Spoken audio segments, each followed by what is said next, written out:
नमस्कार दोस्तों, उनकी कहानी मेरी ज़ुबानी में आपका स्वागत है।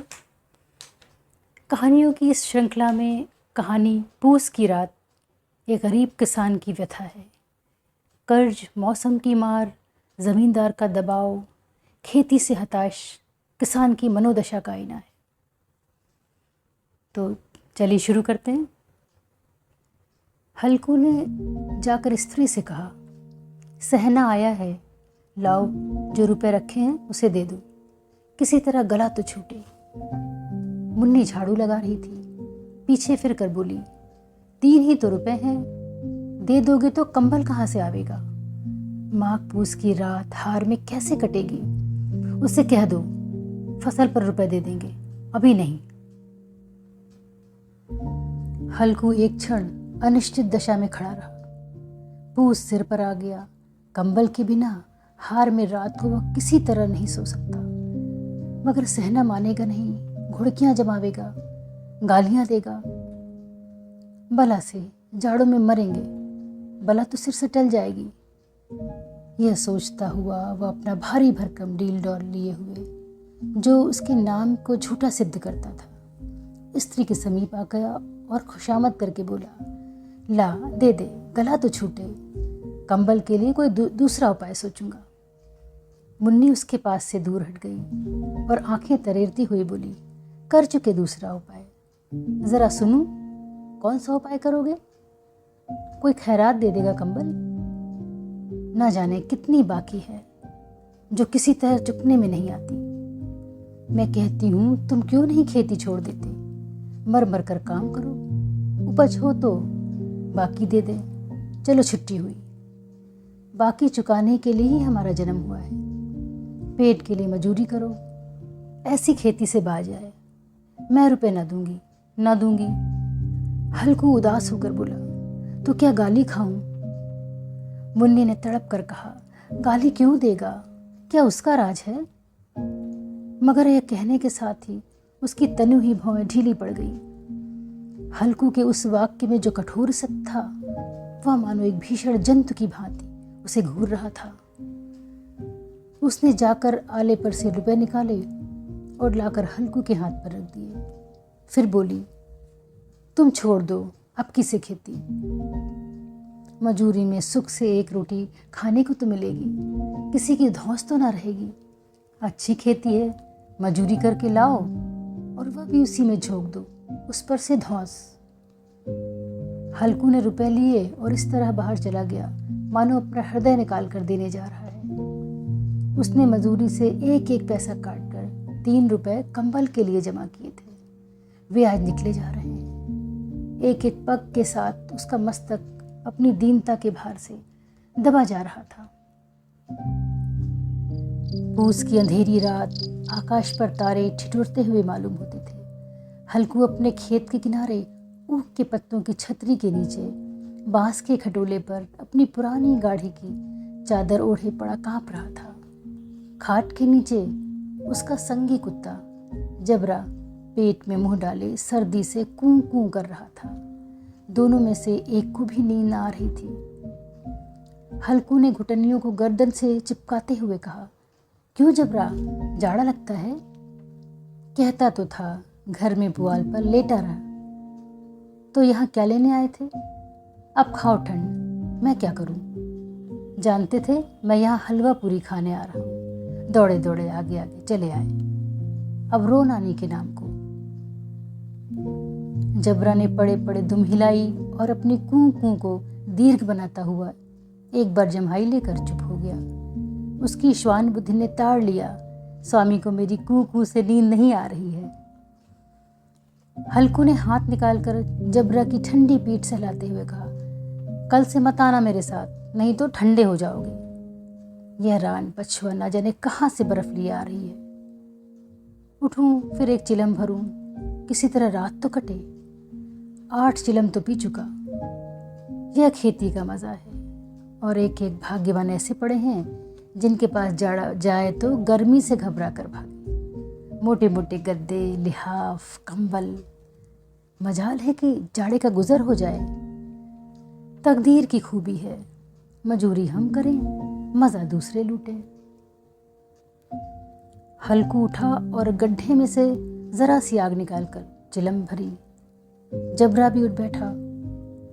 हल्कू ने चिलम पीते हुए कहा, पिएगा चिलम? जाड़ा तो क्या जाता है, हाँ जरा मन बहल जाता है। जबरा ने उसके मुंह की ओर प्रेम से छलकती हुई आंखों से देखा। हल्कू आज और जाड़ा खा ले, कल से मैं यहाँ पुआल बिछा दूंगा, उसी में घुसकर बैठना, तब जाड़ा ना लगेगा। जबरा ने अपने पंजे उसकी घुटनियों पर रख दिए और उसके मुंह के पास अपना मुंह ले गया। हल्कू को उसकी गर्म सांस लगी। चिलम पीकर हल्कू फिर लेटा और निश्चय करके लेटा कि चाहे कुछ हो अब की सो जाऊंगा।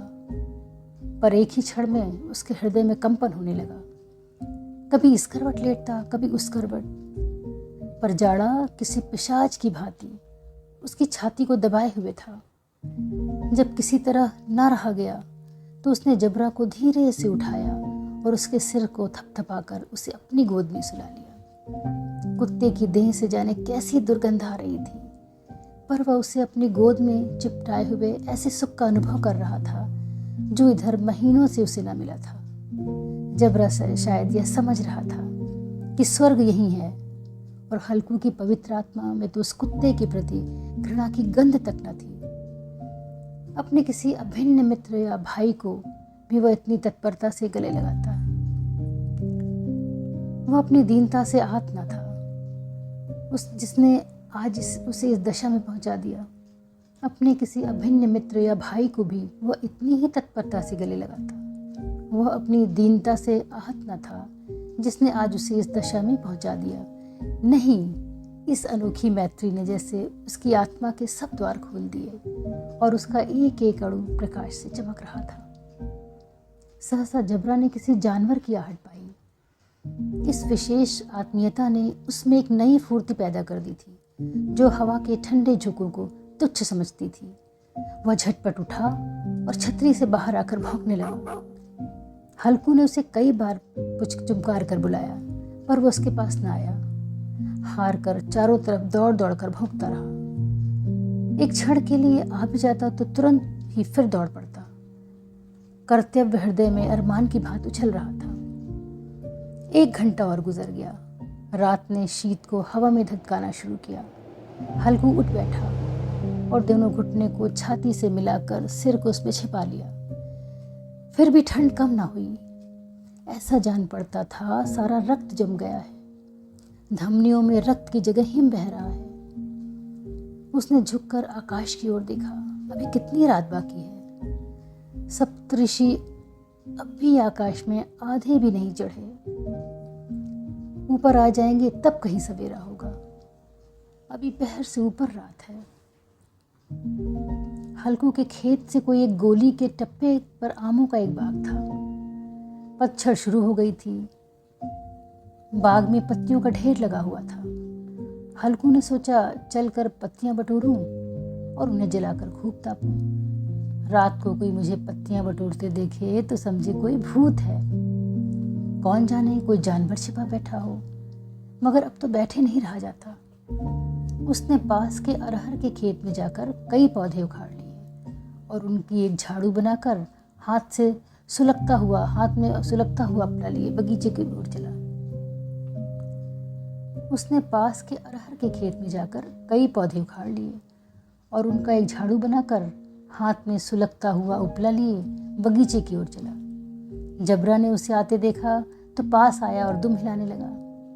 हल्कू ने कहा, अब तो नहीं रहा जाता जबरू, चलो बगीचे में पत्तियां बटोर कर तापें। टाटे हो जाएंगे तो फिर आकर सोएंगे, अभी तो बहुत रात है।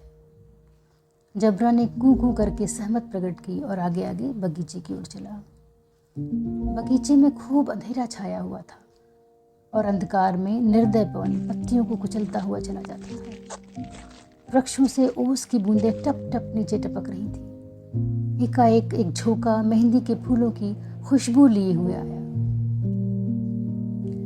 हल्कू ने कहा, कैसी अच्छी महक है जबरू, तुम्हारी नाक में भी तो सुगंध आ रही है। जबरा को कहीं जमीन पर एक हड्डी पड़ी मिल गई थी, वह उसे निचोड़ रहा था। हल्कू ने आग जमीन पर रख दी और पत्तियां बटोरने लगा। जरा देर में पत्तियों का ढेर लग गया। हाथ ठिठुरे जाते थे, नंगे पांव गले जाते थे और वह पत्तियों का पहाड़ खड़ा कर रहा था। इसी अलाव से वह ठंड को जलाकर भस्म कर देगा। थोड़ी देर में अलाव जल उठा। उसकी लौ ऊपर वाले वृक्ष की पत्तियों को छू छू कर भागने लगी। उस अस्थिर प्रकाश में बगीचे के विशाल वृक्ष ऐसे मालूम होते थे मानो उस अथाह अंधकार को अपने सिरों पर संभाले हुए हो। अंधकार के उस अनंत सागर में यह प्रकाश एक नौका के समान हिलता मचलता हुआ जान पड़ता था। हल्कू अलाव के सामने बैठा आग ताप रहा था। एक क्षण में उसने दोहर उतार कर बगल में दबा ली और दोनों पांव फैला दिए, मानो ठंड को ललकार रहा हो, तेरे जी में जो आए सो कर। ठंड की असीम शक्ति पर विजय पाकर वह विजय गर्व को हृदय में छिपा न सकता था। उसने जबरा से कहा, क्यों जबरा, अब ठंड नहीं लग रही है? जबरा ने कूं कूं करके मानो कहा, अब क्या ठंड लगती ही रहेगी, पहले से है उपाय ना सोचा, नहीं इतनी ठंड क्यों खाते? जबरा ने पूछ हिलाई। अच्छा आओ इस अलाव को कूद कर पार करें, देखिए कौन निकल जाता है। अगर जल गए बच्चा तो मैं दवा ना करूँगा। जबरा ने उस अग्नि राशि की ओर कातर नेत्रों से देखा। मुन्नी से कल न कह देना, नहीं तो लड़ाई करेगी। यह कहता हुआ वो उछला और उस अलाव के ऊपर से साफ निकल गया। पैरों में जरा लपट लगी पर वह कोई बात न थी। जबरा आग के इर्द गिर्द घूमकर उसके पास खड़ा हुआ। हल्कू ने कहा, चलो चलो इसकी सही नहीं, ऊपर से कूद कर आओ। वह फिर कूदा और अलाव के इस पार आ गया। पत्तियां जल चुकी थीं। बगीचे में फिर अंधेरा छाया था। राख के नीचे कुछ कुछ आग बाकी थी जो हवा का झोंका आने जाने पर जाग उठती थी, पर एक क्षण में फिर आंखें बंद कर लेती थी। हल्कू ने फिर चादर ओढ़ ली और गर्म राख के पास बैठकर एक गीत गुनगुनाने लगा। उसके बदन में गर्मी आ गई थी। ज्यों-ज्यों शीत बढ़ती जाती उसे आलस से दबाए लेता था। जबरा जोर से भौंककर खेत की ओर भागा। हल्कू को ऐसा मालूम हुआ कि जानवरों का एक झुंड उसके खेत में आया है। शायद नील गायों का झुंड था। उनके कूदने दौड़ने की आवाजें साफ कान में आ रही थी। फिर ऐसा मालूम हुआ कि वह खेत में चर रही हैं। उनके चरने की आवाज चर चर सुनाई देने लगी। उसने दिल में कहा, नहीं, जबरा के होते हुए कोई जानवर खेत में नहीं आ सकता, नोच ही डाले। मुझे भ्रम हो रहा है। कहाँ, अब तो कुछ नहीं सुनाई देता। मुझे भी कैसा धोखा हुआ। उसने जोर से आवाज लगाई, जबरा जबरा। जबरा भूखता रहा, उसके पास ना आया। फिर खेत में चरे जाने की आहट मिली। अब वह अपने को धोखा न दे सका। उसे अपनी जगह से हिलना जहर लग रहा था। कैसा दंदाया हुआ था। इस जाड़े पाले में खेत में जाना, जानवरों के पीछे दौड़ना, ऐसा जान पड़ता था। वह अपनी जगह से ना हिला। उसने जोर से आवाज लगाई, लिहो लिहो लिहो। जबरा फिर भौंक उठा। जानवर खेत चर रहे थे। फसल तैयार है, कैसी अच्छी खेती थी, पर ये दुष्ट जानवर उसका सर्वनाश किए डालते हैं। हल्कू पक्का इरादा करके उठा और 2-3 कदम चला। एकाएक हवा का ऐसा ठंडा चुभने वाला बिच्छू के डंक का सा झोंका लगा कि वह फिर बुझते हुए अलाव के पास आ बैठा और राख को कुरेद कर अपनी ठंडी देह को गरबाने लगा। वह उसी राख के पास गर्म जमीन पर चादर ओढ़कर सो गया। जबरा अपना गला फाड़े डालता था। नील गायें खेत का सफाया किए डालती थी और हल्कू गर्म राख के पास शांत बैठा हुआ था। अकर्मण्यता ने रस्सियों की भांति उसे चारों तरफ से जकड़ रखा था। उसी राख के पास गर्म जमीन पर वह चादर ओढ़कर सो गया। सवेरे जब उसकी नींद खुली तब चारों तरफ धूप फैल गई थी और मुन्नी कह रही थी, क्या आज सोते ही रहोगे? तुम यहाँ आकर रम गए और उधर सारा खेत चौपट हो गया। हल्कू ने उठकर कहा, क्या तू खेत से होकर आ रही है? मुन्नी बोली, हाँ, सारे खेत का सत्यानाश हो गया। भला ऐसा भी कोई सोता है? तुम्हारे यहाँ मड़िया डालने से क्या हुआ? हल्कू ने बहाना किया, मैं मरते मरते बचा, तुझे अपने खेत की पड़ी है। पेट में ऐसा दर्द हुआ कि मैं ही जानता हूँ। दोनों फिर खेत की हाड़ पर आए। देखा सारा खेत रौंदा पड़ा हुआ है और जबरा मड़ैया के नीचे चित लेटा है, मानो प्राण ही ना हो। दोनों की खेत की दशा देख रहे थे। मुन्ने के मुख पर उदासी छाई थी, पर हल्कू प्रसन्न था। मुन्नी ने चिंतित होकर कहा, अब मजूरी करके माल गुजारी भरनी पड़ेगी। हल्कू ने प्रसन्न मुख से कहा, रात की ठंड में यहाँ सोना तो ना पड़ेगा। कहानी सुनने के लिए आपका बहुत धन्यवाद। इसी तरह अपनी मनपसंद कहानियाँ सुनने के लिए मेरे चैनल को लाइक, सब्सक्राइब एंड शेयर ज़रूर करें।